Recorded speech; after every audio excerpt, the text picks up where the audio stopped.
Assalamualaikum warahmatullahi wabarakatuh. Saya Devi Rismana, Daika Nusoleka di kelompok 3 ingin memaparkan tentang Fahim Ahlus Sunnah wal Jamaah. Baik, persoalan pertama, mengapa Asy'ariyah dan Maturidiyah merupakan aliran yang mendapatkan predikat firqah najiyah atau aliran yang selamat?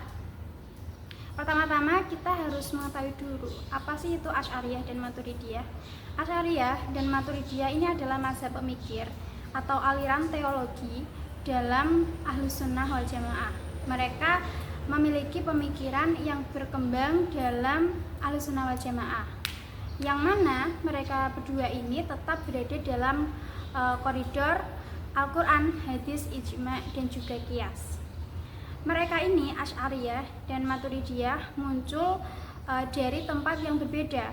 Asy'ariyah yang dirumuskan oleh Abu Al-Hasan Al-Asy'ari di Basrah, dan Maturidiyah yang dirumuskan oleh Abu Mansur Al-Maturidi di Khurasani. Keduanya ini berkembang pada zaman yang hampir sama, tetapi keduanya tidak saling bertemu. Mereka berdua tidak saling bertemu, tetapi memiliki faham yang sama, memiliki pemikiran yang sama tentang Ahlus Sunnah wal Jamaah. Mereka tidak saling meneruskan, tetapi sama-sama berjuang menegakkan akidah Ahlus Sunnah wal Jamaah dan menolak faham Mu'tazilah yang pada saat itu berkembang. Kedua aliran ini sama-sama menempuh jalan tengah-tengah, tidak condong ke ekstrem kiri ataupun ekstrem kanan. Mereka memilih jalan tengah-tengah. Dan juga mereka memiliki pemahaman yang senada dengan pemahaman yang telah diajarkan oleh Nabi dan para sahabat pada zaman dulu, sehingga itulah Asy'ariyah dan Maturidiyah disebut penjaga nilai-nilai murni agama yang diwariskan Nabi dan dianggap layak disebut firqah najiyah atau aliran yang selamat. Dan jadi itulah mengapa Asy'ariyah dan Maturidiyah mendapatkan predikat firqah najiyah atau aliran yang selamat tersebut. Faham Mu'tazilah itu sendiri adalah faham yang mana dia lebih menekankan kepada pemikiran atau logika, yang mana itu tidak seharusnya dilakukan ketika seseorang beragama. Karena beragama itu harus tengah-tengah, tidak lebih condong ke logika ataupun yang lainnya. Jadi apa intinya dari persoalan pertama? Intinya adalah paham Asy'ariyah dan Maturidiyah adalah paham yang menganut pada tengah-tengah, tidak condong ke kanan maupun tidak condong ke kiri, sehingga kedua paham ini adalah paham yang berhak atau mendapatkan firqah najiyah, yaitu aliran yang selamat. Persoalan kedua, apa perbedaan dari sifat salbiyah dan sifat ma'ani? Allah itu memiliki sifat wajib yang ada 20 itu, dan ke-20 sifat itu dibagi menjadi dua, sifat salbiyah dan sifat ma'ani.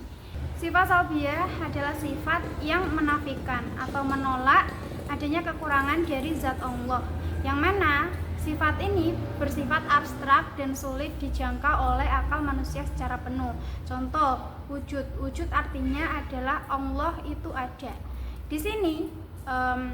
Di sini kekurangan manusia untuk mengerti atau memahami arti daripada wujud Allah itu ada adalah manusia tidak bisa menerima itu, karena secara nyata manusia tidak pernah tahu bagaimana wujud Allah dan seperti apa itu manusia tidak pernah bisa melihat dengan mata manusia.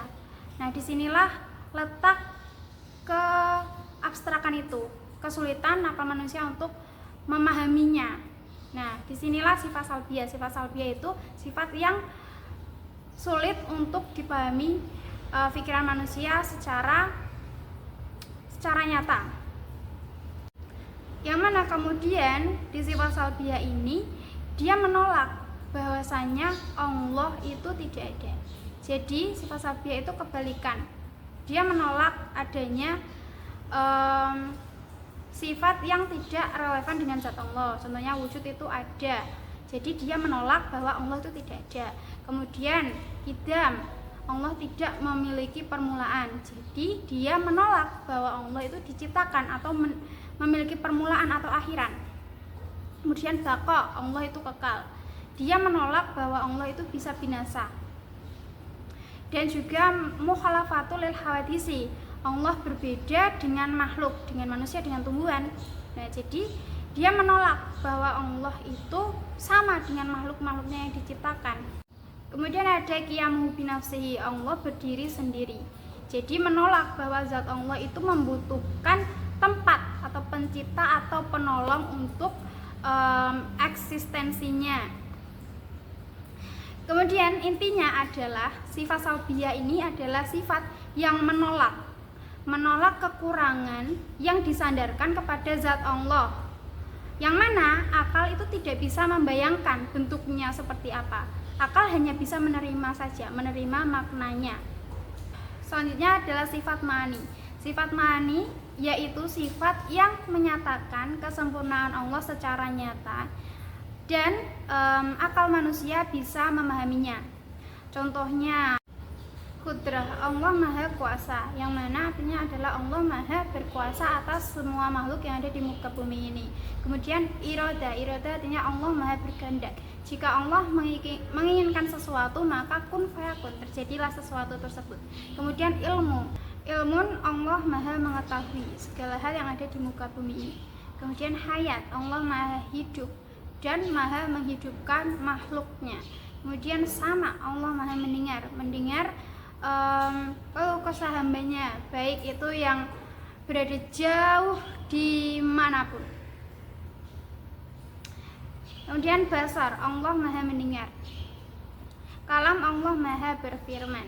Jadi intinya sifat ma'ani ini adalah sifat Allah yang mampu dipahami maksudnya oleh akal manusia. Akal manusia bisa menerimanya dengan tanpa kebingungan, karena mereka sudah mengetahui eksistensi dari sifat-sifat tersebut, seperti kuasa, berkehendak, mengetahui, hidup, mendengar, melihat, berfirman. Itu manusia bisa merasakannya gitu. Oleh karena itu sifat ma'ani itu lebih mudah dipahami oleh akal manusia daripada sifat salbiyah tadi, yang mana sifat salbiyah itu memerlukan pemahaman yang lebih mendalam untuk memahami, untuk mengambil arti daripada sifat-sifat Allah tersebut.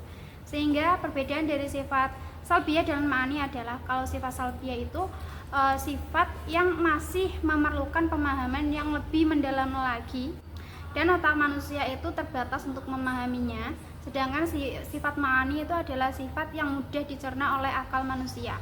Seperti itu.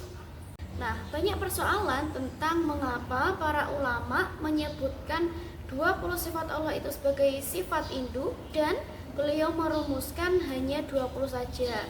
Kenapa tidak lebih dari itu? Jadi begini ya teman-teman, 20 sifat Allah itu disebut sifat induk. Karena apa? Karena sifat tersebut merupakan sifat-sifat yang mewakili sifat-sifat dasar, pondasi dalam sifat-sifatnya Allah yang lain. Nah, alasannya mengapa sifat tersebut hanya 20? Yang pertama, karena akal manusia itu hanya sanggup menjangkau 20 sifat tersebut. Jadi jika dilebihkan dari itu, akal manusia ini kan terbatas, ya kan? Jadi akal manusia itu tidak dapat menjangkaunya. Jadi akal manusia itu memiliki keterbatasan, di mana dilebihkan dari 20 akal manusia itu tidak dapat menerima. Nah, yang kedua, 20 sifat Allah ini cukup untuk mengenal Allah, mengenal zatnya Allah. Jadi 20 sifat itu sudah cukup sudah cukup mencakup aspek-aspek utama antara keesaan, kekuasaan, kehidupan, dan juga kesempurnaan Allah. Nah, dengan memahami dan meyakini sifat ini, seorang sudah cukup memiliki pondasi akidah yang kuat kepada zatnya Allah. Nah, para ulama seperti Imam Al-Asy'ari dan Imam Al-Maturidi menjelaskan bahwa 20 sifat wajib Allah ini sudah cukup untuk menjelaskan keesaan Allah. Nah, baik secara akli maupun secara nakli. Nah, mereka tidak memberikan atau meluaskan menjadi lebih dari 20 sifat ini karena dengan 20 sifat wajib ini sudah dapat memahamkan atau meyakinkan dari banyak golongan seperti golongan orang-orang awam. Nah, dengan itu kita dapat meyakini bahwa zatnya Allah adalah zat yang maha sempurna dan berbeda dengan para makhluk ciptaannya. Nah, soal yang selanjutnya yaitu, pernahkah kalian mendengar sifat ma'ani dan sifat ma'nawiyah? Dan kenapa, apa sih perbedaannya? Dan mengapa keduanya ditetapkan bukan salah satunya saja? Jadi seperti ini ya. Dalam ajaran Islam, Allah memiliki sifat-sifat yang menunjukkan kesempurnaannya. Nah, para ulama Ahlussunnah wal Jamaah membagi sifat-sifat ini menjadi beberapa kategori. Nah, di sini ada dua di antaranya, yaitu sifat ma'ani dan sifat ma'nawiyah. Nah, yang pertama, sifat ma'ani adalah sifat-sifat yang ada dan berdiri pada zatnya Allah. Contohnya seperti sifat kudrah, irodat, ilmu, hayat, basor, sama, dan juga kalam. Nah, sifat ini menunjukkan bahwa Allah memiliki kekuasaan, kehendak, ilmu, dan lain sebagainya. Lalu apa sih sifat ma'nawiyah itu? Nah, sifat ma'nawiyah ini adalah sifat penyandaran dari sifat ma'ani kepada Allah dalam bentuk aktif. Artinya, sifat ma'nawiyah ini menggambarkan penggambaran nyata di mana sifat itu benar-benar digunakan. Jadi sifat ma'ani merupakan sifatnya, jika sifat ma'nawiyah merupakan penggunaan dari sifat ma'ani tersebut. Contoh dari sifat ma'nawiyah seperti kaunuhu qadiran, kaunuhu aliman, dan lain sebagainya. Nah, contoh konkretnya seperti ini. Ada seorang disebut sebagai orang yang memiliki ilmu.